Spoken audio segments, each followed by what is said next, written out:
Hello guys. आज हम अपना टॉपिक जो है वो कंटिन्यू कर रहे हैं। Objective of the management class 12th का है। इससे रिलेटेड मैं पहले भी एक वीडियो डाल चुकी हूँ, उसका लिंक मैं आपको डिस्क्रिप्शन में दे दूँगी। बाकी आप प्लेलिस्ट में जाके चेक कर सकते हैं, आपको वो वीडियो मिल जाएगी। चैप्टर फर्स्ट की है और मैं डेलीगेशन वाला चैप्टर भी करवा चुकी हूँ, पूरा डिटेल में करवा चुकी हूँ, उसको भी आप देख लीजिएगा। यस गाइस, आज हम कर रहे हैं objective of the management.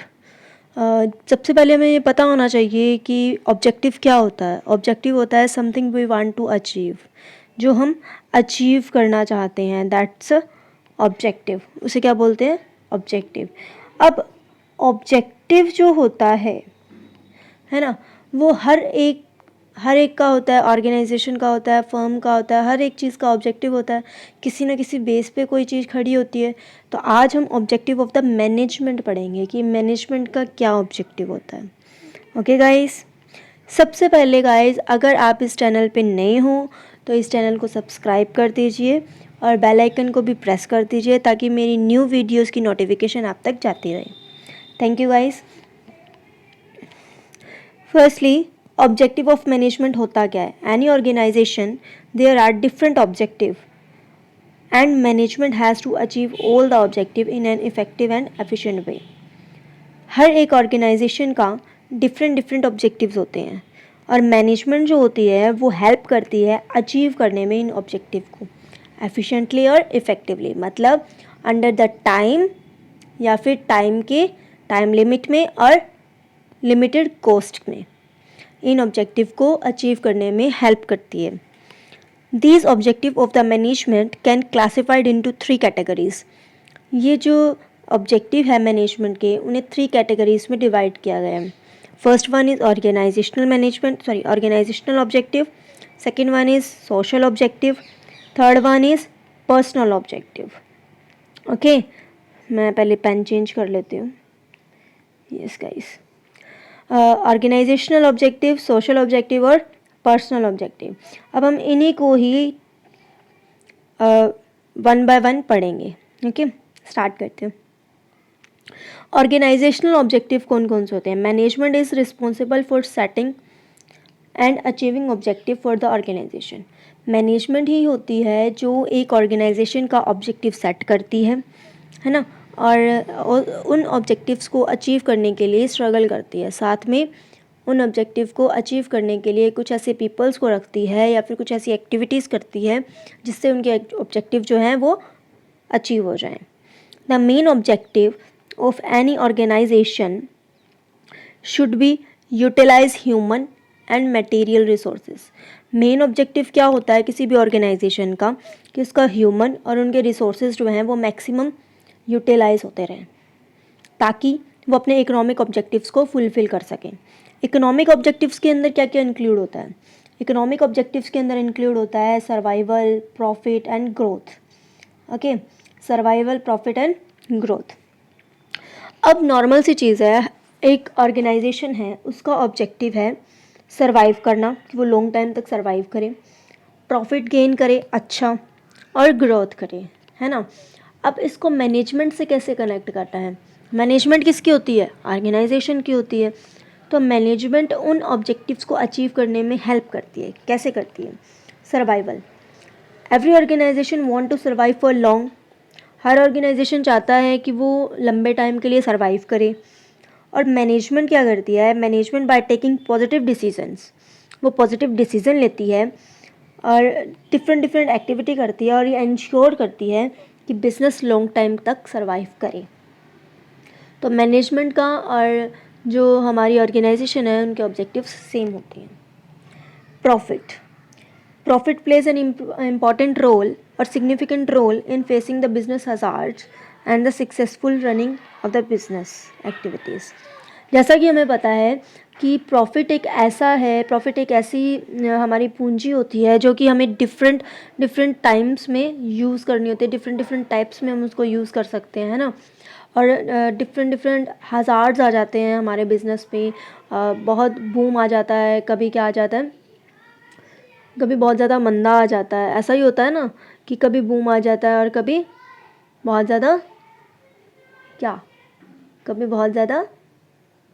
Yes, कभी बहुत ज़्यादा मंदा आ जाता है, तो ऐसा ही होता है। कभी शेयर्स ज़्यादा बढ़ जाते हैं, कभी कम हो जाते हैं, और भी बहुत तरह की प्रॉब्लम्स आती है एक ऑर्गेनाइजेशन के अंदर, है ना। तो उन हज़ार्ड्स को फेस करने के लिए और सक्सेसफुल रन करने के लिए बिजनेस एक्टिविटीज़ को, तो प्रॉफिट बहुत ज़्यादा काम आता है, बहुत इम्पोर्टेंट रोल प्ले करता है। तो मैनेजमेंट जो होती है वो अपनी एफर्ट लगाती है ताकि बिजनेस जो है मैक्सिमम से मैक्सिमम प्रॉफिट को अर्न कर सके। तो मैनेजमेंट जो है इस ऑब्जेक्टिव को भी कंप्लीट करने में हेल्प करती है कि वो जो ऑर्गेनाइजेशन है वो मैक्सिमम प्रॉफिट अर्न कर पाए। नेक्स्ट आता है हमारा ग्रोथ। अब हर बिजनेस चाहता है कि वो ग्रो करे, अच्छे से अच्छे उसे अपॉर्चुनिटीज़ मिले। उन अपॉर्चुनिटीज़ को गेन करना, सही टाइम पे सही स्टेप लेना, सही डिसीजन लेना, किसका काम होता है? मैनेजमेंट का। तो मैनेजमेंट जो होती है वो हेल्प करती है एक बिज़नेस को ग्रो करने में। Growth can be measured by sales. जैसा कि हम जानते हैं ग्रोथ जो है वो सेल से, नंबर ऑफ़ एम्प्लॉयज़ से, प्रोडक्ट से और कैपिटल इन्वेस्टमेंट जितनी हमने कर रखी है उन सभी से पता चल जाती है ना। तो माना जाता है कि अगर ये सब इंक्रीज़ हो रहा है तो हमारी जो ऑर्गेनाइजेशन है वो क्या कर रही है? ग्रो कर रही है। और मैनेजमेंट इन तीनों को इंक्रीज़ करने में बहुत हेल्पफुल होती है। ओके गाइस, इतना समझ में आया हमें। नेक्स्ट हम करते हैं सोशल ऑब्जेक्टिव। नेक्स्ट हम कर रहे हैं सोशल ऑब्जेक्टिव्स। सोशल ऑब्जेक्टिव्स में क्या होता है? It refers to the concentration of the interest of the society during the managerial activities. इसके अंदर क्या होता है, क्या कहा गया है कि एक जो ऑब्जेक्टिव है हमारे, जो हम ऑब्जेक्टिव पढ़ रहे हैं उसके अंदर सोशल ऑब्जेक्टिव के अंदर कहा गया है, इसका मीनिंग होता है कि सोसाइटी के प्रति किसी भी ऑर्गेनाइजेशन का क्या ऑब्जेक्टिव है। कुछ एक्टिविटीज़ हमें ऐसी करनी पड़ती है जो कि हमारे सोसाइटी के लिए हेल्पफुल हो। जैसा कि हम जानते हैं एक ऑर्गेनाइजेशन कहाँ पे इस्टेब्लिश होता है? एक सोसाइटी के अंदर इस्टेब्लिश होता है। वो रन हो रहा है क्यों? क्योंकि सोसाइटी उसे रिसोर्सेज अवेलेबल करवा रही है। ह्यूमंस हैं और कोई लैंड है ना, और आसपास उसको कोई इंपॉर्टेंट रिसोर्सेज चाहिए, वो सभी रिसोर्सेज कौन प्रोवाइड करवाता है? हमारी सोसाइटी प्रोवाइड करवाती है ना, ताकि वो बिज़नेस जो है अच्छे से अच्छे प्रॉफिट को गेन कर सके। इसके बदले में सोसाइटी कुछ एक्सपेक्ट भी करती है कि जो बिज़नेस है वो उन्हें कुछ ना कुछ प्रॉफिट दे, कुछ ना कुछ उनके इंटरेस्ट को, उनका कंसिडरेशन है ना, वो उन्हें अच्छे से दे। तो इसमें क्या कहा गया है, इसके कुछ मेन ऑब्जेक्टिव्स हैं कि सोसाइटी के प्रति एक जो मैनेजमेंट है उसके क्या क्या ऑब्जेक्टिव होते हैं। To make available employment opportunity, कि जो हमारी मैनेजमेंट है उसको टाइम टू टाइम अवेलेबल करवानी पड़ती है अपॉर्चुनिटी एम्प्लॉयमेंट्स के लिए, ठीक है, ताकि जो आसपास के जो लेबर्स हैं उनको बार बार अपॉर्चुनिटी मिलती रहे, वो अपने आप को मतलब फ्री ना रहें और बेटर से बेटर अर्निंग कर सकें। नेक्स्ट आता है to save the environment for getting pollution, कि एक एनवायरनमेंट को भी पोल्यूशन फ्री रखना, अपने आसपास के एनवायरनमेंट को पोल्यूशन फ्री रखना एक मैनेजमेंट का ही कर्तव्य है, उसका ही उद्देश्य है। नेक्स्ट आता है contribution in the improving living standard, कि उन्हें वो हाईली लिविंग स्टैंडर्ड दे जो उनकी कंपनीज़ में काम कर रहे हैं, ताकि और उन्हें अपॉर्चुनिटी दे अपनी कंपनीज़ में काम करने की, बार बार उनके लिए एम्प्लॉयमेंट जो है वो निकाले, बार बार उनके लिए जो जॉब्स हैं वो प्रोवाइड करवाएं। इसमें एक एग्जांपल है स्टील अथॉरिटी जो है हमारी इंडिया की, वो रेगुलरली प्रोवाइड करवाती है सर्विसेज एग्रीकल्चर, इंडस्ट्री और एजुकेशन और हेल्थ सभी सेक्टर्स को, ठीक है, जो उसके आसपास रह रही है। कि ये याद रखना है, एग्ज़ाम में आएगा तो आप इसे मेंशन कर सकते हो। Steel Authority of India provides regularly services related to the agriculture, industry, education, health etcetera to the people living near by its steel plant. Okay guys, next आता है हमारा पर्सनल ऑब्जेक्टिव। पर्सनल ऑब्जेक्टिव में क्या लिखा हुआ है? It refers to the objective to be determined with respect to the employees of the organisation.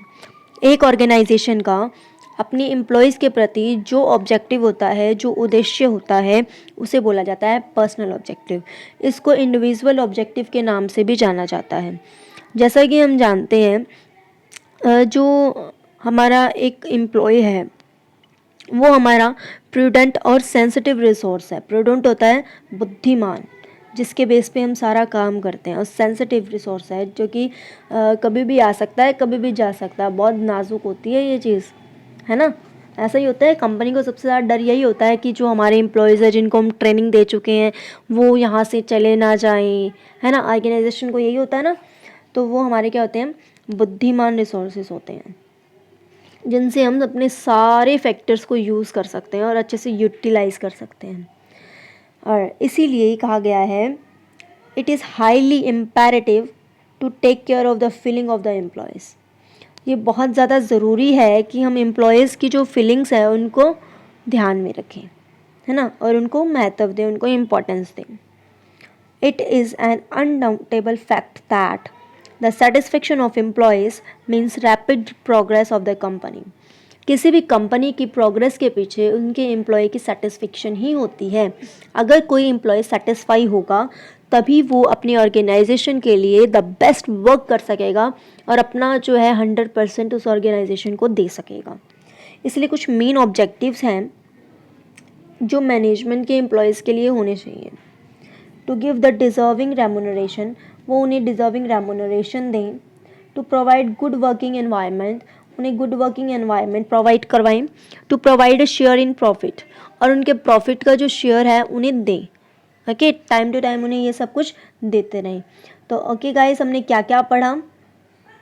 हमने आज पढ़ा 3 तरह के ऑब्जेक्टिव होते हैं, जिसमें आता है ऑर्गेनाइजेशनल ऑब्जेक्टिव, सेकंड आता है सोशल ऑब्जेक्टिव, थर्ड आता है पर्सनल ऑब्जेक्टिव, है ना, पर्सनल ऑब्जेक्टिव। तो इन तीनों ऑब्जेक्टिव्स ये बहुत इंपॉर्टेंट है और ये क्वेश्चन मोस्टली आता होता है। इन क्वेश्चन को आप अच्छे से इसमें से कर सकते हो। अगर आपको नोट्स चाहिए इससे रिलेटेड तो आप कमेंट में बोल सकते हो, और वीडियो में अगर आपको किसी भी प्रकार की कोई दिक्कत आ रही है, कोई और क्वालिटी चाहिए, तो वो भी आप बता सकते हो। ठीक है, थैंक यू गाइस। अगर आपको किसी भी सब्जेक्ट पे वीडियो बनवानी है तो आप वीडियो लेक्चर के लिए कमेंट कर सकते हो। मैं आपको उस चैप्टर पे +1 हो, +2 हो, कोई भी क्लास हो, कॉमर्स से रिलेटेड, ठीक है, और 9th-10th के मैथ्स की अगर कोई वीडियो चाहते हो तो आप कमेंट कर सकते हो। आपको सेक्शन के उस चैप्टर के नोट्स भी मिल जाएंगे और वीडियोस भी मिल जाएंगे। Okay okay guys, bye, thank you. Like कीजिएगा, सब्सक्राइब कीजिएगा इस चैनल को और शेयर कीजिएगा। Thank you.